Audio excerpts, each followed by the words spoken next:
Hi everybody, this is Joel Kennedy with Kennedy Violins. Now the purpose of today's video is to help people, perhaps that's you, who are brand new to the violin or you're thinking about starting the violin. So you're wondering, well, how do I do it? How do I go about learning the violin? Well, my hope today is that I can put you on the right track. So I can tell you exactly the steps that you need to follow in order to increase the probability that you'll be successful with the violin and you'll achieve whatever dream that it is that you have. Now, before I give you kind of 7 steps that I think you should follow in order to be successful with the instrument, beginning the violin or the viola or cello or bass for that matter, is I want to mention something. So stringed instruments are a little bit unique in the instrument community of instruments, right? So violin is hard in the beginning and it gets a little easier as you go along, whereas some instruments are really easy in the beginning and then they get really hard. So for example, let's say the piano, okay? So I could probably teach you Twinkle Twinkle Little Star in about 5 minutes on the piano. Within 5 or 10 minutes, you'd be playing it pretty well on the piano. Conversely, on the violin, it might take you 2 weeks, okay, to learn Twinkle Twinkle Little Star. So huge difference. So before you start violin, just know that it's going to be very difficult and seem practically impossible in the beginning, but it's not. As long as you're consistent with your practice and you just do a little bit every day and you start off right and you just kind of follow the 7 steps I'm going to give you, then I think you'll be just fine. Okay, so the first thing that you got to do is buy a violin, okay? So make sure you buy a violin outfit. Try to buy a complete violin outfit. So that means violin, case, bow, rosin, shoulder rest, at a minimum, right? That way you'll have everything that you need. Make sure that the violin comes with some kind of name brand strings. So from the D'Addario company, the Parastro company, the Thomas Stick company, more than likely if you get an inexpensive first violin, it'll probably have strings from the D'Addario company. But just make sure it doesn't have some cheap Chinese string knockoffs because they'll sound terrible. They'll break, they won't stay in tune. Just make sure you have decent strings on your instrument. Okay, so number 2 is make sure your violin is completely assembled, right? It's all set up when you receive it. Now, idealistically, it would be set up in the United States and not overseas, but you know, there's some costs associated with that. But you want to make sure your violin arrives to you ready to go. You don't want to have to put together your violin. Some of these really cheap violins, you have to assemble it.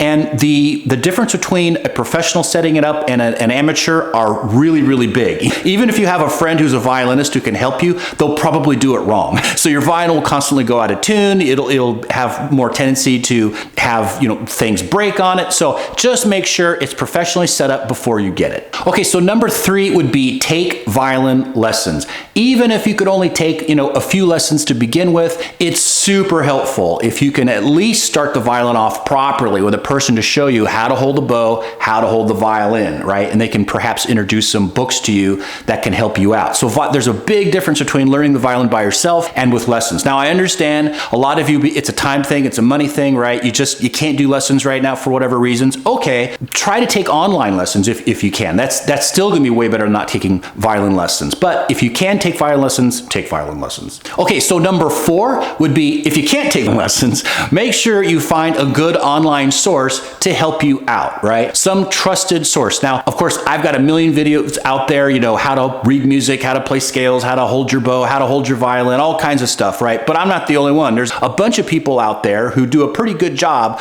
of, you know, doing lesson 1, 2, 3, 4, 5, or whatever. They'll show you, you know, kind of from the beginning to the end, you know, how to kind of progress through the instrument. So I would find somebody that you really like and then, you know, make sure that they assist you in starting off properly. So it's really important that you learn how to hold the violin properly and you need to learn how to hold the bow properly. That's really important in the very beginning. Now, number 5 is mostly pertinent for perhaps people who don't have a violin teacher, but you want to make sure that you purchase really good books, and you want to purchase 2 kinds of books in the beginning. One of them will be a book of super easy songs that you can learn where they're like just barely even a song at the beginning of the book, and now you're playing like, you know, pretty recognizable, cool little tune by the end of the book, right?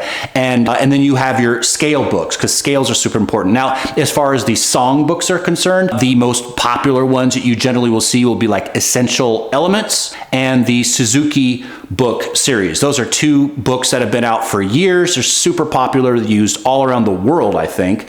So I would personally recommend those books, but there's a lot of books that you could use. The other book, of course, is a scale book. Now, there's a million scales books out there, but you definitely want to practice a scale and a piece. That's your practice regimen. Don't leave out scales. In fact, scales are probably going to be the first way that you learn where to put your fingers on a violin. I mean, how do you know? The scale book is going to show you. So go to Google, just Google, violin scale book for beginners, and you'll see ratings and all kinds of stuff. And then they'll lead you step by step on G major scale, D major scale, A major scale, whatever. And then you go, and then it'll teach you where to put your fingers and then how to put your fingers down. And then with that knowledge, then you could start learning the songs in your songbook. Okay, so number 6 would be make sure you set aside a consistent time to practice, right? I suggest 1 hour, 4 to 5 times per week. That's a pretty good way to practice. Just set aside a specific time and don't make excuses. Leave your instrument out with the shoulder rest on, ready to go, so it's staring at you saying, practice me, right?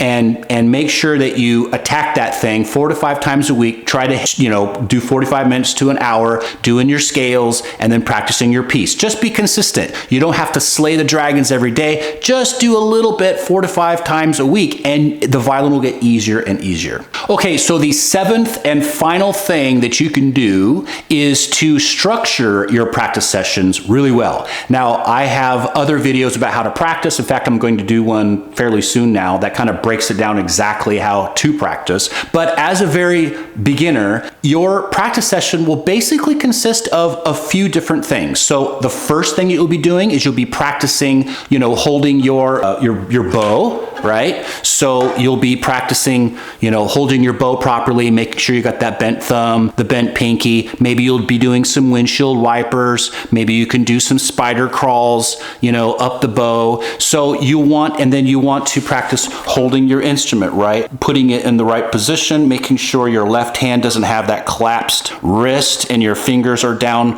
properly. Those are some basic setup items that you want to practice in the very beginning, and then you'll practice some scales, right? You'll get out that scale book, and then you'll do some really long bow strokes, nice and slow, using the full bow, making sure your bow is straight, looking at where your bow is on the string on the instrument, looking at how you're holding your bow as you're doing those really slow scales, right? And then you move on to your piece. Now, it's really important that when you practice your piece, you don't just play the whole thing from beginning to end over and over and over again until it gets better. That doesn't work, or it works, but extremely inefficiently. The way to practice is to make sure you pick out a section and say, I today am going to make that section better. I'm going to get it up to speed, or I'm going to make it faster than it was the day before, or whatever. Practice little pieces. Then you put those pieces together. The number one mistake people make when they're learning a new instrument or whatever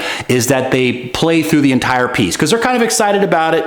That's great. You can do that at the end of your practice session, but make sure the bulk of practicing your piece is practicing those little tiny sections, very goal oriented. Then you put those pieces together. So guys, I hope this video helped. And remember, if you have any questions or comments, put them in the comments below and I reply to most of the questions. Of course, like and subscribe to the video. Give Kennedy Violins a call anytime. We're all players and teachers there, so we're always willing to help as well. So with that, I'll bid you adieu.